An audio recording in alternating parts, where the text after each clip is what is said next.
पता चलेगा हमारे अतीत की कहानी, हमारे भारत की कहानी, हमारे भारत की। चलो एक झलक देखते हैं कि पहले हमारा भारत कैसे था और कैसे हमने अंग्रेजों से छुटकारा पाया, कैसे हमारा देश अंग्रेजों से आजाद हुआ। आज से कई साल पहले हमारा देश गुलाम था अंग्रेजों का। आज से कई साल पहले हमारा देश गुलाम था अंग्रेजों का। अंग्रेज हमारे देश पर अत्याचार करते थे और देश में हमारे देशवासी देश में दुखी जीवन जी रहे थे और अत्याचार वाला जीवन जी रहे थे।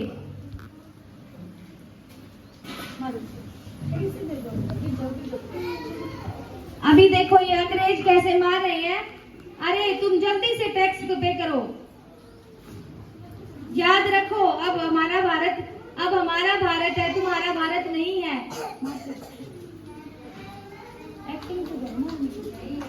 तो ऐसे अंग्रेज हमारे देश के नागरिकों को मारते थे, पीटते थे, उन पर अत्याचार करते थे, उनको बेल से, पत्थरों से, कोड़ियों से बहुत मार पिटाई करते थे। ऐसे भारत से हमारा भारत आजाद हुआ है। ठीक है, ओके। हमारा देश किससे आजाद हुआ है? अंग्रेजों से।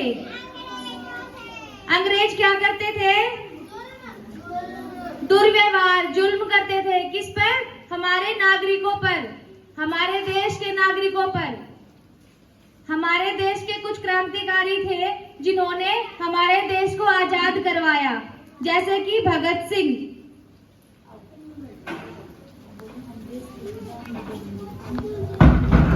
हम देश के लिए जान भी दे देंगे। इनकलाब जिंदाबाद, इनकलाब जिंदाबाद, इनकलाब जिंदाबाद, इनकलाब जिंदाबाद।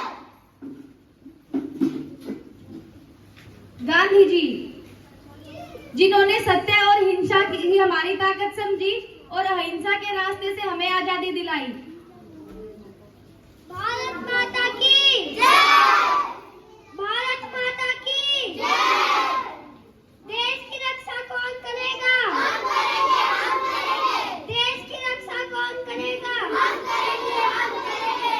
जय जवान, जय किसान, जय जवान, जय किसान, जय जवान, जय किसान।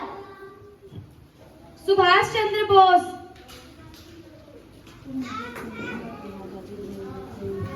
तुम मुझे खून दो, मैं तुम्हें आजादी दूंगा।